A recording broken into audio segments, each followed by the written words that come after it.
Welcome to O Hockey Show News, the news that you need to know so you know the things that your friends don't know and you can inform of the news that you do know. Welcome to the news. Let's talk all about the recent events that have been going on in the National Hockey League and the things that you should be up to date on and my opinion on some things and some matters. So let's talk all about it, but if you want to stay up to date on all the hockey news in the hockey world, then you should subscribe to this channel and I'll keep you up to date on everything every single day, and you can watch the videos and you do know the news that you need to know so your friends don't know that you can inform them of the news that you do know. Let's talk all about it. So first up on the batting plate, everyone's heard about, everyone's got an opinion on it, of course, is Pete Deboer. Best record coached in the NHL over the last 3 seasons, of course, with the Dallas Stars. 3 conference finals in a row. Failure to get to that big Stanley Cup final 3 years in a row as well. And they have released Pete Deboer from his services, and he is bye-bye. And I'm sure he's going to get a coaching job real quick, real soon. But is this the right decision, right? A lot of conflicting views, and the facts are that Pete Deboer had one of the best records over the last 3, not one of, the best NHL record over the last 3 seasons. He didn't even get 100 losses. His numbers are 168 or 138, 68 and something. 3 conference finals. Was best of the West at one point.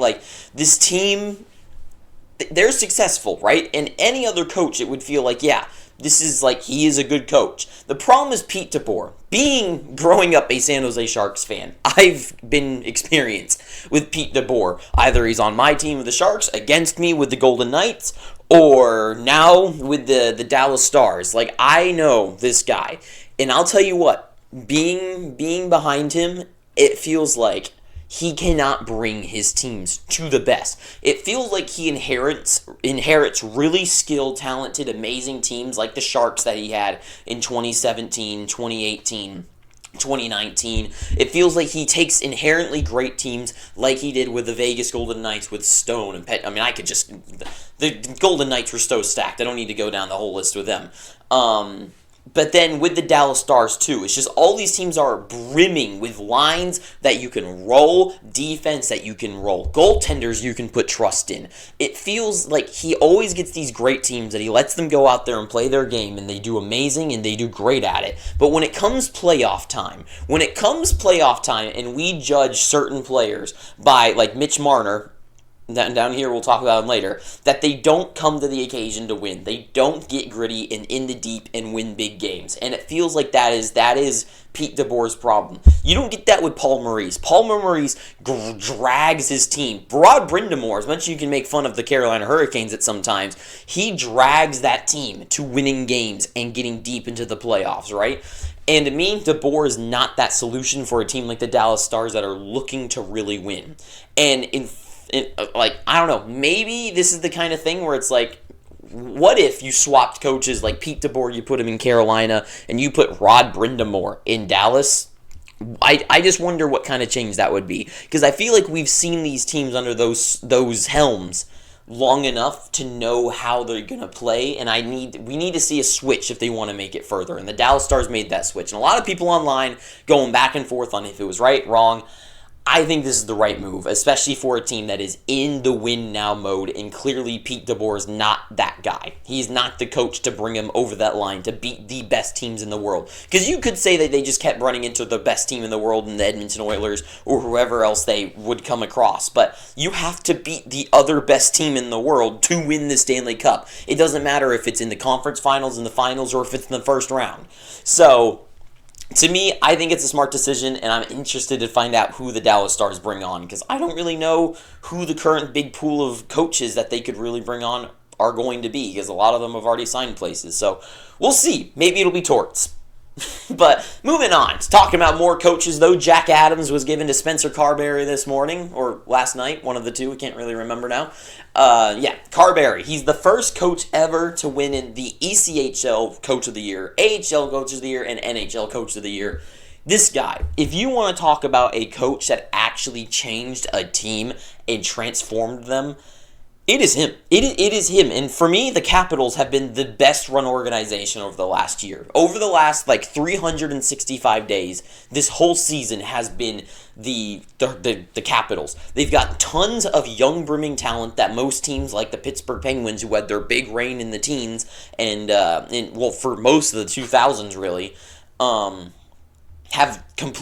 completely falling apart and collapsing under their empires. But the Caps, they got Mick Michael, they got Protus, they got another Protus, Lapierre, they got a lot of good young guys coming up. And Carberry, I know he has nothing to do with that, but this team has done an amazing, organization does an amazing job. And him being able to enable that team to get the most out of Dylan Strome, get Alex Ovechkin to the goals, the amount he got this season is insane for a freaking super old guy.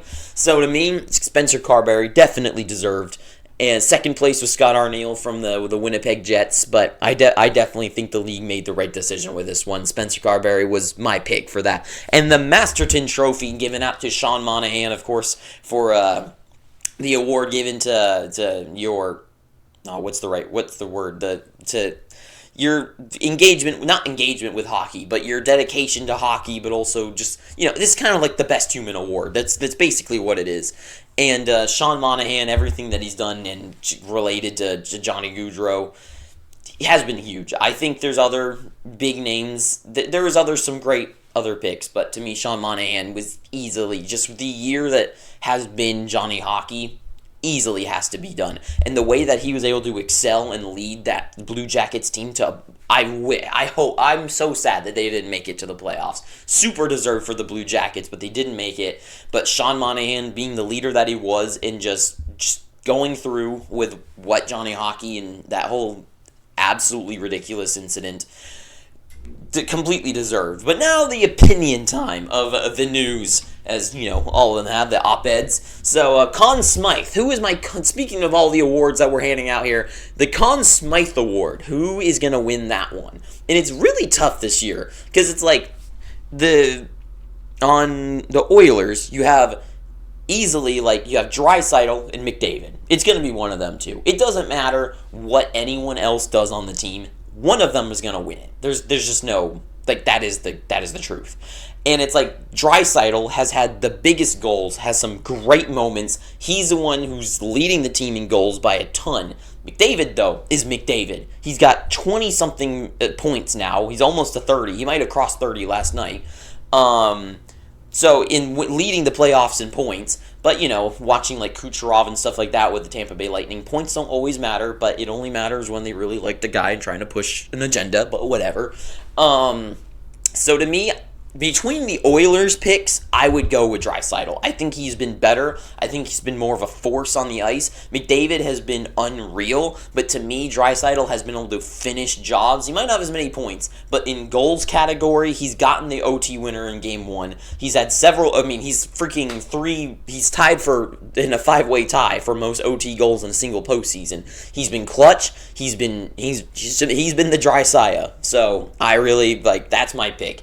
But the Panthers is a lot tougher, because it's do you go with Barkov, who's leading point, Bennett, who's leading in now franchise record in goals and leads the NHL in goals with 13 right now, and some pretty big goals too, Bennett or Bobrovsky. Sergei Bobrovsky has been legitimately one of the best performing goal. I don't care about what numbers say. If the trophy is based on who is the most important player, the most valuable player to a team to winning the Stanley Cup, it should be winning the Stanley Cup. You shouldn't get it if you lose, unless you did actually... No, I don't care. McDavid shouldn't have won it last year.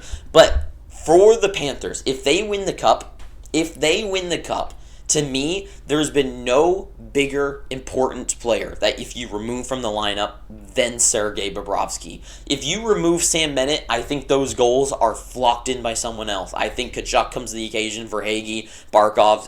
They have so many guys. And it just happens to be Sam Bennett has had the hot stick. When he gets down the ice, he doesn't miss. And to me, Bobrovsky, though. Bobrovsky, I don't care about numbers. I don't if you look at pure performance and especially last night. The Panthers should not have won that game last night, and they did. That was all because of Sergei Bobrovsky's incredible efforts. And to me, Bobrovsky is my pick. And between the two, I mean, this depends. For me personally, I think it should just be who wins the Stanley Cup gets the Conn Smythe. And to me, it just depends. So it's either Draisaitl for me or Sergei Bobrovsky. And Mitch Marner talks, of course. Where is he going to land, okay? A lot of people have thrown around, I think these have been the 5 biggest teams I keep seeing. You know, every single team in the world, the Mammoth, freaking St. Louis, Pittsburgh, like, tons of teams getting, you know, like, mentions out there. And really, we don't really know. I think every single year, like, or every once in a while when we have these giant free agents, there's every speculation in the world, and no one really knows, and then finally, like, the day of, it's like, reports are this, reports are this, reports are this, and it's like, oh, we were right all along, and it's like, no, every single team was thrown out there. But I think these are the big 5 that I think probably have the most likelihood of doing it, and I think he would sign too. Well, that's not, I guess, not true, but the Knights, I don't know how on earth they would have the cap space to do it, but if any team could figure out the financial ways of figuring out how to do anything they want to, it's the Golden Knights. And I think Marner would love to join the Vegas Golden Knights. But it just seems unlikely. Like, I just think it's like, how on earth would they fit signing Mitch Marner to a 12? I mean, he's going to get 12 at least. If Mikko Rantanen got 12, he's going to get at least 12.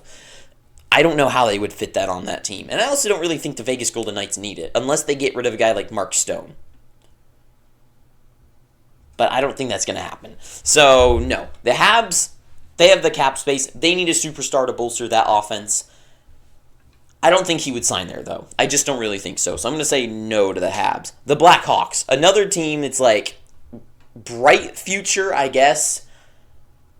I have the cap space. A lot of, like, this has been one of the big ones I keep seeing thrown around. I don't think so. I don't think Mitch Marner is going to sign to a team where he's not going to keep winning in the try to win in the playoffs. The Hurricanes, though, being a Canes fan now, being a devout Canes fan, I would say that feeling like, you know, the world revolves around me to a sense. The idea of Mitch Marner thinking management, who is not done a great job, thinking Mitch Marner is the solution to finally winning us a Stanley Cup is a joke, but exactly what they would do. They have the cap space for it. They want a superstar. Maybe Mitch Marner underneath a Rod Brindamore system, or maybe just not, because when he's not playing with Austin Matthews, he's a different beast. So maybe, like, I'll keep it in, because it's a team that he's going to make the playoffs with and actually have a chance and have the cap space. So to me, it works. And the Sharks, once again, like, they're not, unless they approach them and be like, Mitch, listen, we're going to sign you, Macklin and Smith and Eklund and all of our young guys. We're going to draft a huge one this year too, are all going to take a big step forward. We're going to sign you. We're going to sign a ton of other guys to really bolster the lineup, and we're going to make the playoffs. We're not going to win the cup this year, but if you stick with us for these next 7 years, we'll get it done. Yeah. And, like, I guess it's possible. Like, if there was a bad team that he was going to get the bag with and sign there, to me, the Sharks are the biggest one out of the bad teams that could sign him, because they definitely have the brightest future. I think they are the closest to having a very bright future, not like the Senators where it's like, oh, they could squeak into the playoffs, but they're not really going to win. The Sharks, once they get into playoff mode, I think they will be pretty deadly. After one swing, and like if they like lay out a plan for him, and it's like, listen, this year's not the year. We're gonna try our best. We make the playoffs. We lose in round 1. Maybe we get into round 2 somehow. Great, but we're gonna build on top of that. Let the guys develop and stick with us for the ride. And we're gonna give you $16 million for it. I think Mitch Marner would be like, maybe, no media, sure. So maybe. But to me, I think it really comes down these two out of the good teams. I keep looking at my stickers. I just don't really think, like, he wouldn't sign to the Jets. They wouldn't sign the Jets. I don't think the Bruins. Not Buffalo, obviously. Stars, no. Capitals. Well, the Capitals would be interesting.